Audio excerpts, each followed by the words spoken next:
안녕하십니까, 이 실장입니다. 오늘 영상은 좀 신변잡기적인 얘기예요. 추석을 맞이해서 기분 좋은 일도 있고 그리고 손님들한테 해드리고 싶은 말씀이 있어서 제가 이렇게 자꾸 영상을 찍는 이유는 어쨌든 제가 하는 일에 대한 책임감과 사명감을 가지고 일을 하고 있는데 그 부분에서 좀 전달하고 싶은 내용들이 많아서 그래요.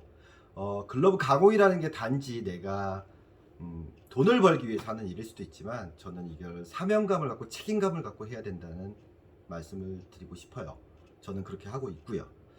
올해도 역시 두 명이 저희 공방 오는 친구들 중에서 두 명, 제가 알기로 두 명이 프로 지명을 받았어요. 한 명은 만 17세 요번에 화제가 됐던 김서진이라는 친구, 중학교 3학년 때부터 와서 최연소로 지금 프로에 지명을 받았던 친구. 그 친구 이야기는 나중에 매스컴에서 인터뷰가 나온 뒤에 나중에 따로 다루기로 할 거예요. 아직은 미성년자이기 때문에.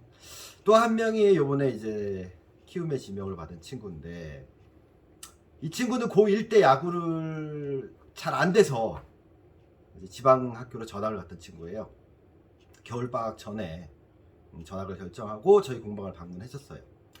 저희 선배형 아들인데 중3 때까지 그래도 야구를 곧잘 했었고 포지션은 3루를 받던 친구고 서울에 있는 명문고등학교에 진학을 했는데 송구가 안 좋다 뭐 이런 여러 가지 이유로 이제 2루로 밀렸죠. 근데 고등학교 1학년에 내야수를 연습하는 친구들 보면 아직 성장이 완성이 안 되고 뭐 수비는 예쁘게 하지만 체격이 작고 하지만 빠르고 그런 친구들이 많잖아요. 각 학교에서 유격수를 보던 친구들이 와서 2루수에 몰려 있을 텐데 경쟁이 안 되는 거죠. 그래서 그 친구는 전학을 결정했고요.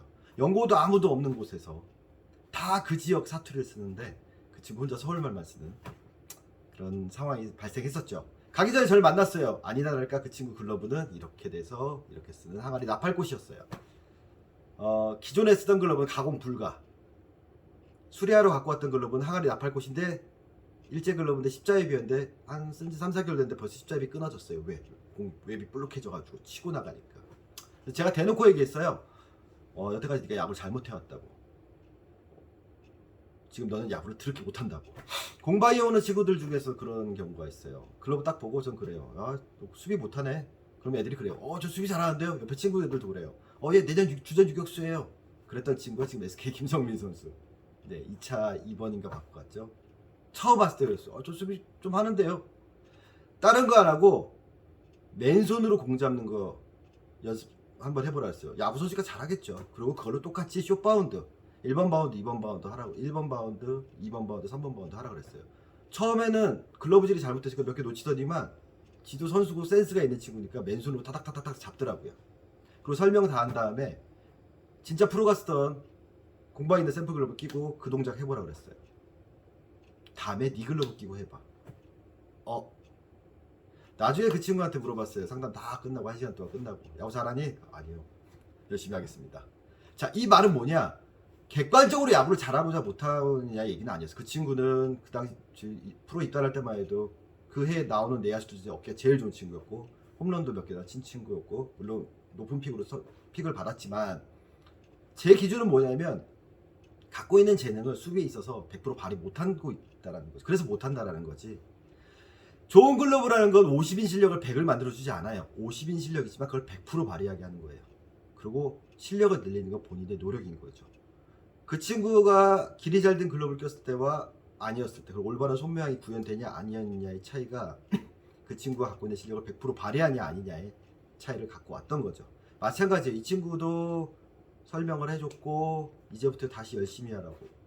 그리고 지방 내려갔는데 3개월 만에 그 아이 아버지한테 전화가 왔어요. 야, 애 어깨 좋다고 3루 본다. 고1에서 2학년 올라가는데 3개월 만에 어깨가 좋아지진 않아요. 이미 그 정도면 어깨의 송구는 다 완성이 돼 있다고 봐요. 조금은 나아지겠지만 120 던지는 애가 140 던지고 그러진 않아요. 그럼 왜 좋아졌을까요?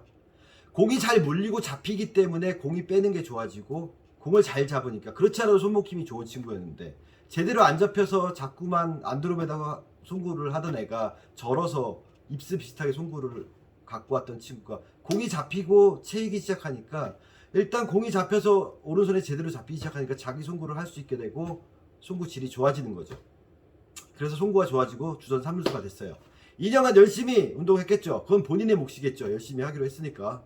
일단은 수비에서 안정이 되기 시작하니까 그 친구는 주전 3루수가 됐어요. 고3 때. 그래서 연대 체육교육과를 들어갈 수 있었어요. 자, 인생이 꼬일 뻔한 그런 상황에서 연세대학교를 갈 수 있었고, 그것도 체육교육과 사범대를 갈 수 있었어요. 우리는 그 아버지랑 저는 그냥 그 상황에서만 만족했어요. 와, 됐다. 아버지도 저한테 저저 너 때문에 됐다. 네 덕이다. 고맙다. 무슨 내 덕이야. 지가 열심히 했지만 나비 효과라고. 수비가 되니까 이제 모든 게 하나씩 풀리기 시작한 거예요. 그리고 저희는 기대 안 했어요. 또 요번에 지명을 받은, 물론 제일 마지막 순이긴 하지만 그래도 대졸에 내야수 몇 명 없어요. 참 아이러니한 일이 많아요. 보면 충분히 잘할 수 있는데 내야에서 밀려서 외야로 간다라든가, 포지션을 경쟁에서 밀린다라든가, 글러브만 봐도 대충 그 친구가 어떤 플레이를 하고 어떤 퍼포먼스를 하는지가 저는 좀 보이더라고요. 왜냐하면 제가 봐왔던 프로야구 1군 레벨의 선수들이 쓰는 글러브 수천 개의 모습에서 공통점이라는 게 있거든요. 그게 바로 저는 인체의 신비 영상에서 드린 말씀이에요. 제가 그냥 만들어낸 얘기가 아니라 다 껴봤을 때, 공부해왔던 키시모토상과도 얘기할 때 제가 인체의 신비를 관절 설명을 드렸을 때 그런 말씀하더라고요. 이치로상도 똑같은 얘기를 한다고. 네.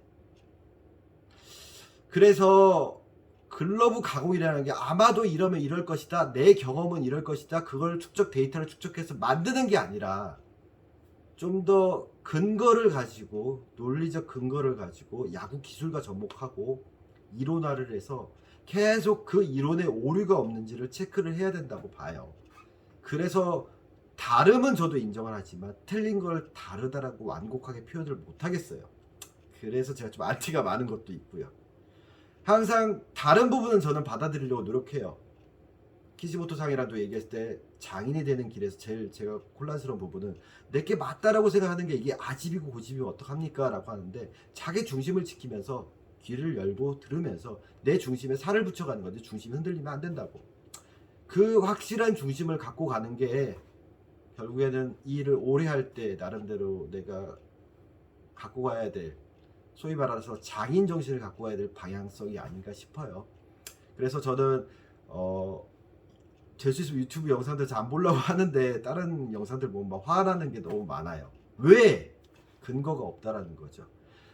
근거를 달기 위해서 영상을 찍었어요. 저는 손님들이 관심 갖고 싶어하는 거는 집에서 뭐 내야 글러브 길들이기, 외야 글러브 길들이기, DIY하고 만지고 뭐 어떻게 길대냐, 뭐 아니면 글러브 리뷰, 막 이 글러브는 이렇고 저 글러브는 저렇고. 근데 그 설명을 하자면 저희 회원들이나 저를 아시는 분들, 아니면 저를 이용하실 분들, 아니면 제 영상을 보시는 분들이랑 공통적인 기준점 뭐냐, 야구란 플레이, 그리고 글러브의 구조에 대한 기본 개념을 갖춰놓은 다음에 이런 차이가 있고 이런 차이가 있고, 이 글러브 패턴은 이렇고 저 글러브는 이렇고, 이 포지션은 이렇고 저 포지션은 저렇고, 그런 설명을 할 수가 있기 때문에 제가 어쩔 수 없이 많은 양의 영상을 찍을 수밖에 없다라는 거. 그래서 저는 항상 조심스럽게 일을 하고 있어요. 내가 만진 글러브가 한 아이의 인생을 좌지우지할 수 있다라는 이런 무서운 마음을 가지고 일을 하고 있으니까, 제가 올린 영상들 무조건 틀리다라고 보지 마시고, 조금 이 사람은 다른 얘기를 하는구나, 그렇다면 왜 이런 얘기를 할까라고, 어쨌든 이 일을 18년간 그래도 바꿈지 않고 하고 있다면 무슨 이유가 있겠죠? 한번 그렇게 접근해 주시고 본인만의 이론을 한번 잘 체계화해서 만들어 주시기 바랍니다. 감사합니다.